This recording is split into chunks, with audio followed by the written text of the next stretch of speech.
Linear algebra के 1000 MCQ based question में ये लेक्चर 3 है और इसको हमने लेक्चर 2 तक कर लिया है जिसमें कुछ क्वेश्चन सॉल्व करे हैं। अब हम इसको आगे सॉल्व करते हैं। तो ये हमारा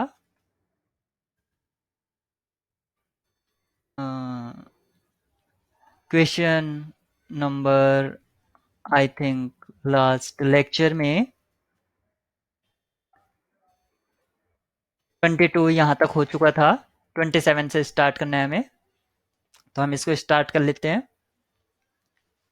तो मैं इसके 2 पार्टीशन कर लेता हूँ ताकि आसानी रहे। तो ये कर लिया है मैंने। और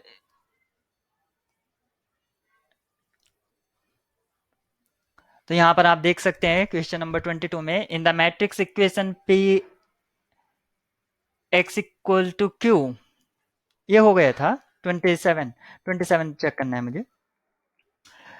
Which of the following statement is are wrong? The trace of the matrix is defined by TRA equal to A11 plus A22।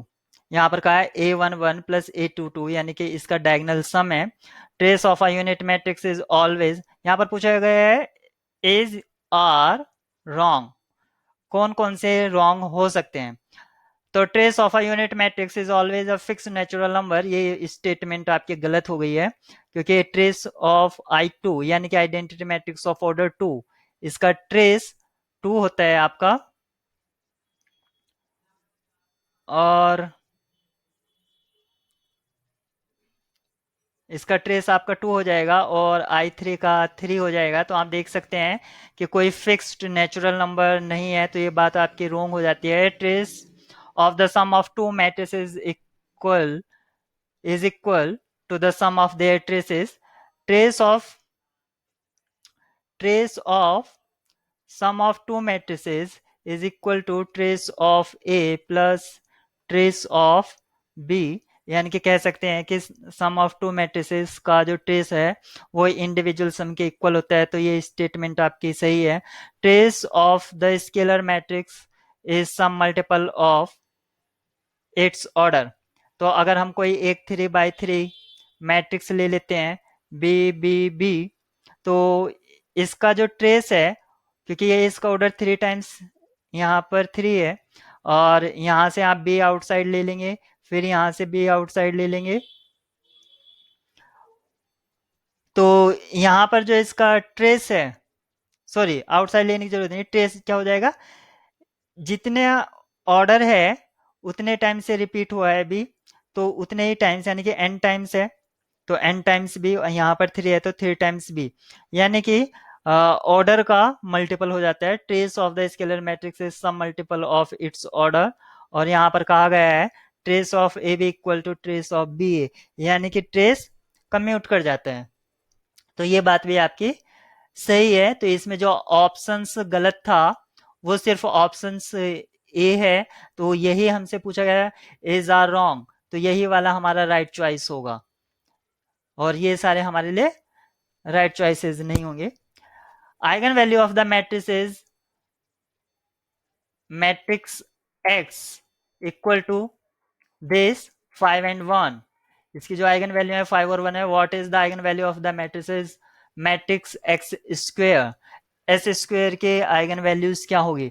अगर लैम्डा अगर लैम्डा ए का आइगन वैल्यू है तो लैम्डा स्क्वेयर ए स्क्वेयर का आइगन वैल्यू होगा, और ऐसे ही A raise to the power n, इसकी जो आइगन वैल्यू होगी वो लैम्डा एन होगी। तो अगर एस के आइगन वैल्यूज यहाँ पर 5 और 1 है, ये एस के आइगन वैल्यूज हैं 5 और 1, तो एस स्क्वेयर के जो आइगन वैल्यूज होंगी यहाँ पर 25 और 1 होगी। तो यहाँ पर 25 और 1 ऑप्शन ए यहाँ पर होगा। If A is non scalar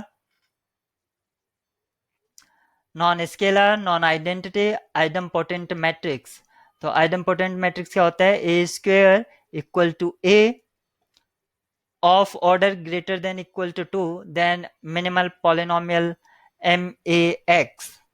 M stand for minimal polynomial, A for matrix A. तो इसका क्या होगा, A square equal to A, अगर हम ये मान ले if A satisfy characteristic equation by Cayley Hamilton theorem, तो x square equal to x, ये इसका कैरेक्टरिस्टिक इक्वेशन हो जाएगा, यानी कि x square minus x equal to 0, x आप कॉमन ले लेंगे तो एक्स माइनस 1, ये इसका कैरेक्टरिस्टिक इक्वेशन हो जाएगा, और यही इसका मिनिमल पॉलिनोमियल होगा, क्योंकि ये भी लीनियर में है और ये भी लीनियर में है, तो यही इसका राइट चॉइस होगा। If A is non scalar non identity involutory matrix, अगर ए कोई non scalar non identity involutory matrix है, तो A square equal to I, then minimal polynomial, यहाँ पर फिर से मिनिमल पॉलिनोमियल पूछा गया है, तो फिर से अगर हम यही मान ले कि अगर ए सेटिस्फाई करता है उसकी कैरेक्टरिस्टिक इक्वेशन को, तो उसकी कैरेक्टरिस्टिक इक्वेशन क्या होगी, एक्स स्क्वायर इक्वल टू 1, तो x square minus 1 equal to 0, X, तो यहाँ पर देख सकते हैं एक्स स्क्वायर माइनस 1 स्क्वायर, तो एक बार जुड़ जाएगा और एक बार सब्ट्रैक्ट हो जाएगा, और दोनों ही लीनियर में है, तो यही इसका मिनिमल पॉलिनोमियल भी हो जाएगा। तो ये आपसे यहाँ पर पूछा गया था, all the four entries of matrix P are non zero, ये सारी की सारी एंट्रीज नॉन जीरो हैं, and one of its eigen value is zero, और इसकी एक आइगन वैल्यू जीरो है, तो इसकी अगर एक आइगन वैल्यू जीरो है, तो सिंपल सी बात है इसका जो डिटर्मिनेंट है वो जीरो होगा ही होगा। तो विच one of the following statement is true, तो यहाँ पर आइगन वैल्यू और डिटर्मिनेंट को रिलेट करके यहाँ पर ऑप्शंस जनरेट करे गए हैं, तो P1 P2 इन दोनों का प्रोडक्ट, फिर इन दोनों का प्रोडक्ट, यानी कि डायगोनल और एंटी डायगोनल का जब सब्ट्रैक्शन किया इक्वल टू 1, जबकि हमें पता है इस तरह से जो मिलेगा, यानी कि ऐसे और ऐसे क्रॉस से जो मिलेगा वो इसका डिटर्मिनेंट होगा, और डिटर्मिनेंट इक्वल टू 0 होगा, क्योंकि एक आइगन वैल्यू 0 है, क्योंकि सारे आइगन वैल्यूज का प्रोडक्ट 0 आएगा, क्योंकि product of all eigen values equal to determinant होता है। If a equal to this, then the sum of all elements of a raise to the power 20 is, यहाँ पर वैसे मैंने यहाँ पर कीज की बाय मिस्टेक लिख दी है, लेकिन इसका आंसर क्या होना चाहिए, कैसे करेंगे ये देख लेते हैं। तो यहाँ पर पूछा गया अगर a यहाँ पर ये है, तो a raise to the power 200 अगर आप करेंगे और उसको निकालेंगे और फिर उसके एलिमेंट्स का सम करेंगे, तो ये आपके लिए या मेरे लिए या किसी भी के लिए भी अगर कंप्यूटर नहीं है तो बहुत ही हार्ड क्वेश्चन हो जाता है अगर हम इसको इसी तरह से प्रोसीड करेंगे, तो कोई ना कोई इसकी शॉर्ट की जरूर होगी अगर ये एग्जाम में इस तरह से पूछा जाता है। तो यहाँ पर आप देख सकते हैं कि इसके रो का सम कितना है, रो सम कितना है, 2 माइनस 2 1, ये 0 हो गया, ऐसे ये भी 0 हो गया 1, और ये क्या हो जाता है 1 3 1, ये सारे लाइक फ्रैक्शन है, तो 1 3 4 5, ये भी इसका रो सम 1 हो गया। इसका कॉलम सम देख लेते हैं, 2 5 7 प्लस दिस, यहां से 7 आ रहा है, माइनस 7 प्लस दिस, तो यहां से आप देख सकते हैं कि 7 प्लस 1/5 और माइनस 7 प्लस 3/5 और यहाँ 2 प्लस 1/5, तो यहाँ से आपका रिजल्ट मिलेगा 36/5, यहाँ से मिलेगा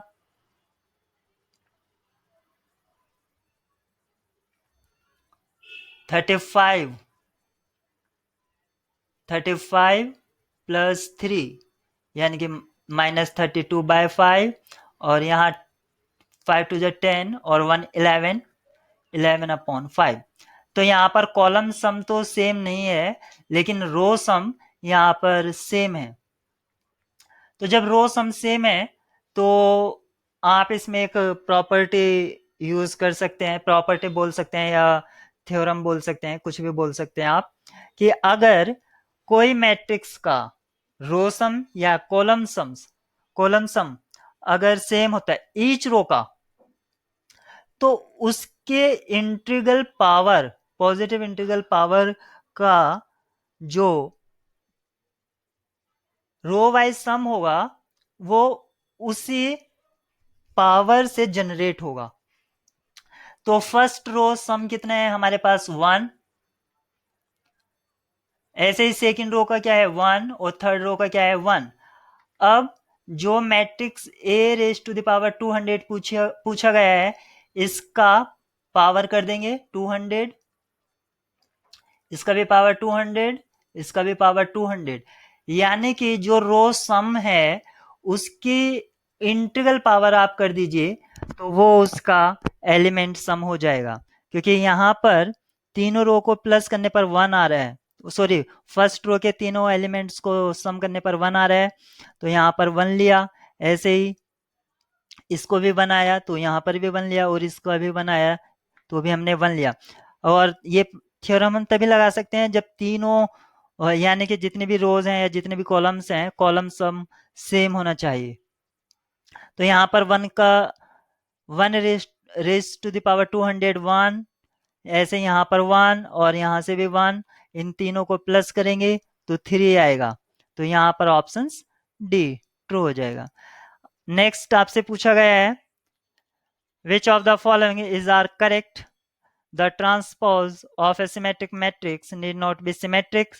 transpose of a symmetric matrix सभी जानते हैं कि सिमेट्रिक होता है A transpose equal to A. अगर हम इसका फिर से ट्रांसपोज ले लें तो क्या होगा ए ट्रांसपोज, तो यहाँ पर ए इक्वल टू ए ट्रांसपोज।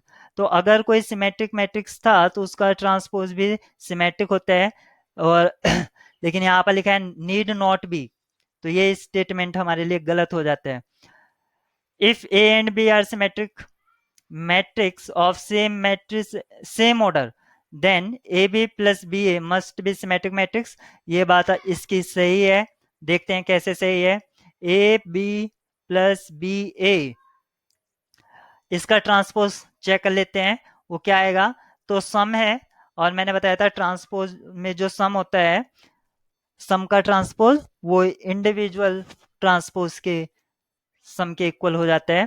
तो ए बी का ट्रांसपोज प्लस बी ए का ट्रांसपोज, और यहाँ पर सोक्सूस प्रॉपर्टी फॉलो होगी, यानी कि B transpose A transpose plus फिर यहाँ पर ए ट्रांसपोज बी ट्रांसपोज, और ए और बी क्या है सिमेट्रिक मैट्रिसेस हैं, तो यहाँ पर B transpose equal to B और A transpose equal to A, ऐसे यहाँ पर ए बी हो जाएगा। तो ये जो गिवन था ए बी प्लस बी ए वो यहाँ पर फिर से आ गया है ए बी प्लस बी ए, यानी कि उसके ट्रांसपोज खुद उसी के इक्वल आ गया है, तो ये सिमेट्रिक हो गया। ऐसे if A symmetric matrix then all positive integral power of A are symmetric matrix. तो ये बात भी इसकी सही है कि जो इंटीग्रल पावर्स होती हैं उससे भी सिमेट्रिक मैट्रिक्स से जनरेट्स होते हैं। अगर कोई ए सिमेट्रिक मैट्रिक्स है तो यहाँ पर देख सकते हैं इंटीग्रल पावर यानी कि नंबर ऑफ टाइम्स यानी कि n टाइम्स अगर मैं ले लूं और फिर उसका मैं ट्रांसपोज करूं, सॉरी अगर मैंने इसको n टाइम्स लिया तो यहाँ से आप देख सकते हैं इस पर ट्रांसपोज डिस्ट्रीब्यूट हो जाएगा, A transpose A transpose A transpose, ये n टाइम्स आएंगे जितने टाइम्स यहाँ पर थे। तो यहाँ पर आप देख सकते हैं अगर ये n टाइम्स रिपीट हुए हैं तो A transpose raise to the power n। तो यहाँ पर वही बात आ गई है कि if A symmetric matrix then all positive integral power of A are all integral power. तो यहाँ पर इंटीग्रल पावर यानी कि A raise to the power n transpose, यहाँ पर हमने कैलकुलेट किया था A raise to the power n transpose equal to यहाँ पर आना चाहिए ए n, तभी हम इसको सिमेट्रिक कह सकते हैं। और ए ट्रांसपोज इक्वल टू ए है क्योंकि मैट्रिक्स क्या था सिमेट्रिक था, तो यहाँ पर देखिए A raise to the power n आ चुका है, तो ये भी हमारा ट्रू हो जाता है। If A is an square matrix then A plus A dash, यानी कि ये डैश मतलब ट्रांसपोज, इज ऑलवेज सिमेट्रिक, तो ये बात भी हमारी सही है। ए प्लस ए ट्रांसपोज, तो यहां से क्या मिलेगा, ए ट्रांसपोज प्लस ए, तो ए प्लस ए ट्रांसपोज फिर से मिल जाता है, तो ये सिमेट्रिक हो गया। तो यहाँ पर देख सकते हैं बी सी डी इसकी करेक्ट की होगी। यहाँ पर क्वेश्चन नंबर 29 में आपसे पूछा गया है the linear operator L X is defined by the cross product L X equal to B cross product B cross product X where B equal to 0 1 0 transpose, यानी कि इसको कॉलम वाइज लिख सकते हैं, एंड एक्स इक्वल टू, ये भी column wise जैसे कि यहाँ पर लिखा है, R three dimensional vectors. The 3 by 3 matrix M of this operator satisfy this. जो 3 by 3 मैट्रिक्स है वो इस रिलेशन को होल्ड कर रहा है। तो आपसे पूछा गया then the eigen values of M are, तो m के आइगन वैल्यूज आपसे पूछी गई है। तो हम अगर m मैट्रिक्स कैलकुलेट कर लेते हैं किसी तरह से, तो उसके आइगन वैल्यूज तो कोई भी निकाल लेगा, क्योंकि जहां यहाँ पर ये 3 डायमेंशनल है तो m भी यहाँ पर मैक्सिमम 3 डायमेंशनल का ही आएगा। तो और 3 डायमेंशनल मैट्रिक्स की, यानी कि 3 by 3 मैट्रिक्स की आइगन वैल्यू निकालना कोई हार्ड वर्क नहीं है, तो यहाँ पर हम निकाल सकते हैं। तो सबसे पहले हमारा मोटिव होगा m को इवेल्युएट करना। यहाँ पर हम m को कैलकुलेट कर लेते हैं कि हमारा m क्या है, किस तरह से वो दिखता है। अगर उसमें कोई स्पेशल गुण है तो वो भी उसका हम चेक करेंगे, स्पेशल प्रॉपर्टीज है। तो सबसे पहले m निकाल लेते हैं। तो एल एक्स, यहाँ पर क्योंकि ये जो लीनियर ऑपरेटर है R3 से R3 पर डिफाइन होगा, ये अंडरस्टूड है। तो R3 का मैं एक एलिमेंट लिख लेता हूं जो बेसिस का एलिमेंट होगा 1 0 0। तो 1 0 0 यहां पर किस तरह से डिफाइन है, B का क्रॉस प्रोडक्ट X के साथ। तो क्रॉस प्रोडक्ट हम कैसे निकालते हैं, I J K और B क्या है, 0 1 0 0 1 0, और एक हमने जो x लिया है यहाँ पर, जो यहाँ पर दे रखा है x, हमने पहला x ले लिया है, यानी कि एलिमेंट ले लिया है 1 1 0 0। तो अब इसका हम क्रॉस प्रोडक्ट कर रहे हैं। तो यहाँ पर देखिए i के साथ जब लेंगे तो ये 0, ये भी 0, तो j के साथ लेंगे तो ये और ये 0 है, फिर ये और ये भी 0 है, तो इसके साथ भी 0 हो जाएगा। k के साथ लेंगे तो ये 0 है, लेकिन यहाँ पर ये -1 आ जाएगा, तो k का क्या हो जाएगा, 0 0 -1, यानी कि m की जो हमें फर्स्ट रो है वो एक तरह से मिल गई है। ऐसे ही अब सेकंड के लिए करेंगे, आई जे के सेकंड रो के लिए करेंगे 0 1 0 बी हो गया, और एक एलिमेंट और चूज कर लेंगे। यहाँ पर जैसे चूज किया था 0 1 0 सेकंड एलिमेंट R3 के बेसिस का, पहला होता है 1 0 0 ऑर्डर्ड बेसिस, फिर 0 1 0 और थर्ड 0 0 1 हमने यहाँ पर ले लिया है। अब इसका देखेंगे तो क्या होगा, आई जब आई के करस्पॉन्ड लेंगे तो ये 0 जे के करस्पॉन्ड लेंगे तो ये भी 0 ये भी 0, के करस्पॉन्ड लेंगे इससे जनरेट 0, यहाँ से भी जनरेट 0, तो यहाँ पर होगा 0 0 1, सॉरी 0 0 0। तो यहाँ पर सेकंड हमें मिल चुका है, सेकंड रोज भी। अब हम थर्ड रो फाइंड करेंगे m के लिए। तो पहला था आई जे के, सॉरी मेरा डिजिटल पेन ऑटो वर्क कर रहा है, स्टॉप कैसे होगा, ये स्टॉप नहीं हो रहा है भाई।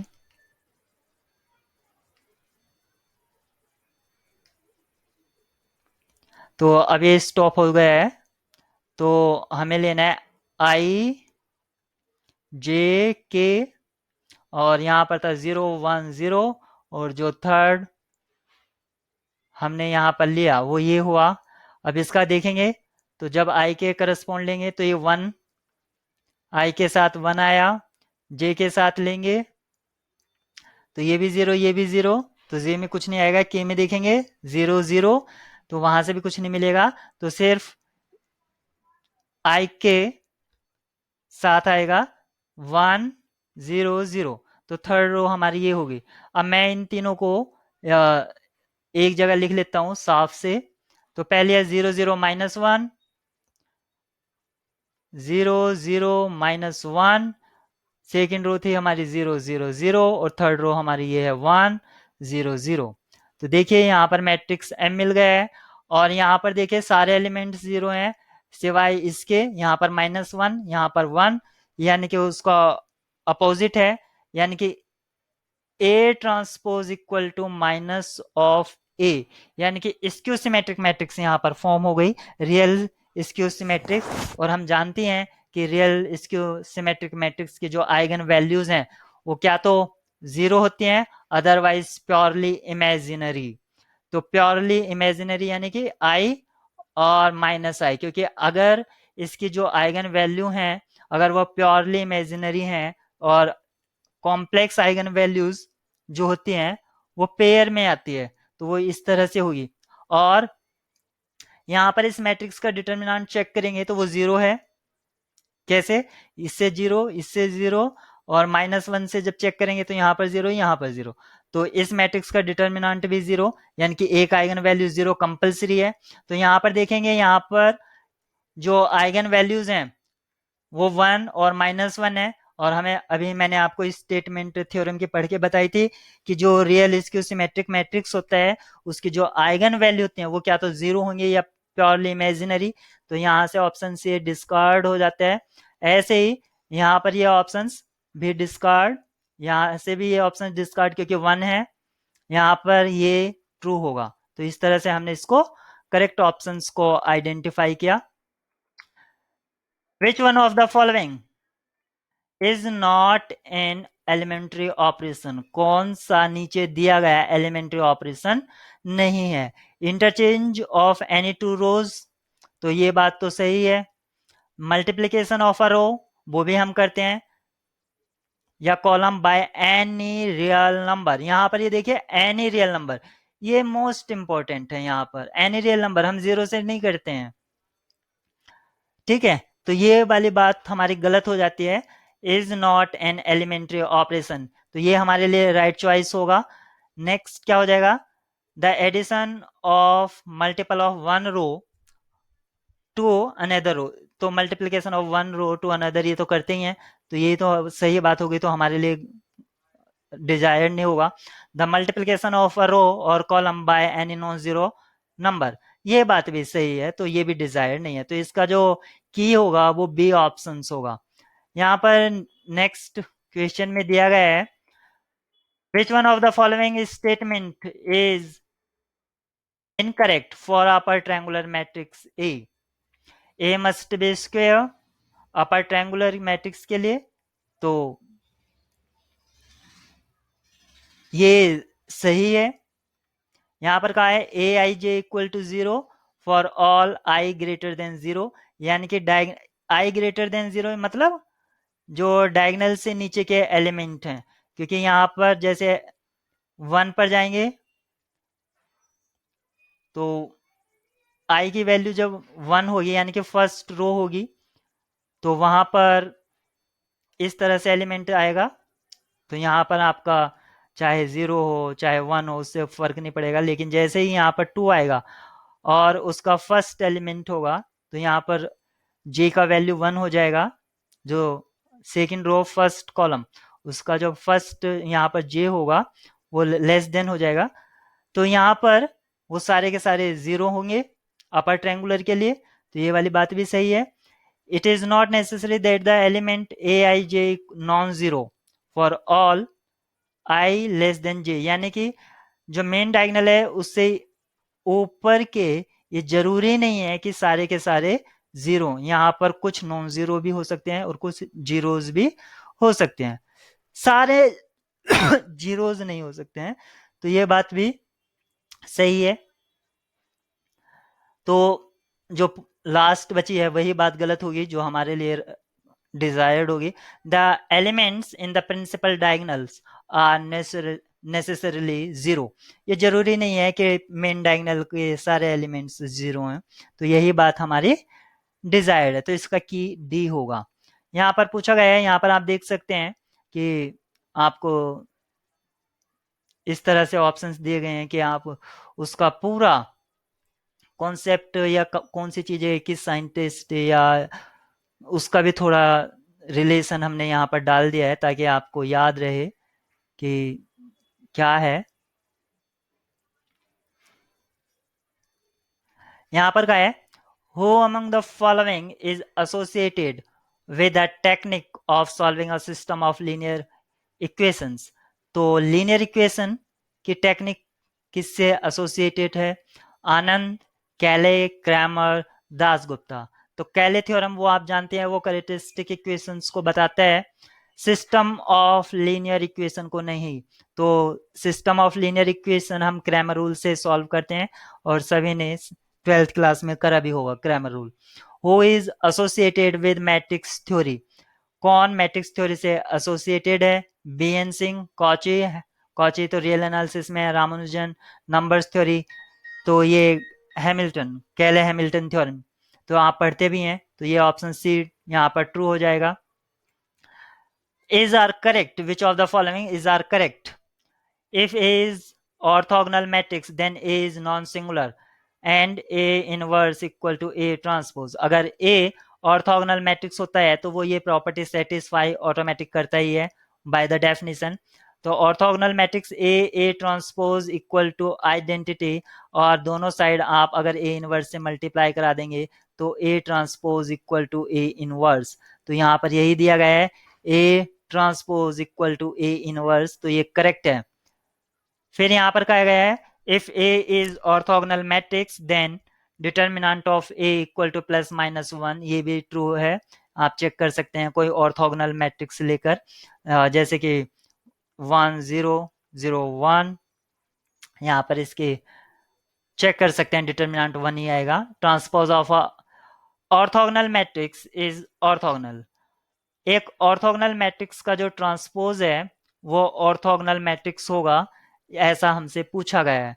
तो यहाँ पर चेक कर सकते हैं, इधर दोनों साइड ट्रांसपोज ले लीजिए, तो यहाँ पर आपको मिल जाएगा कि ये स्टेटमेंट भी ट्रू है। तो यहाँ पर देख भी सकते हैं आप, जैसे कि ए इनवर्स ए, सॉरी मैं दोबारा से लिख लेता हूं, A inverse equal to A transpose. दोनों साइड फिर से ट्रांसपोज ले लेता हूं मैं, ये डबल ट्रांसपोज हो जाएगा, तो ये तो ए हो जाएगा। और आपको पता है ट्रांसपोज करो और बाद में इनवर्स करो, या पहले इनवर्स करो बाद में ट्रांसपोज करो, उससे कोई फर्क नहीं पड़ता है। तो यहां पर आप देख सकते हैं ए इनवर्स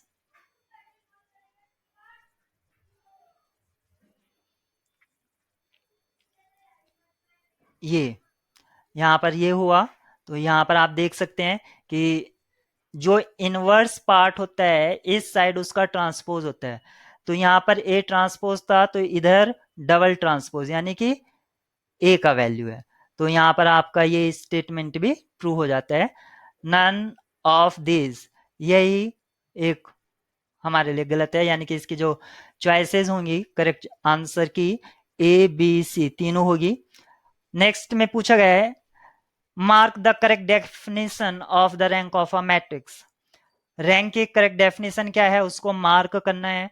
तो आप देख सकते हैं हम इस तरह से लीनियर अलजेब्रा के एमसीक्यू की हेल्प से रैंक तक प्रोसीड कर चुके हैं।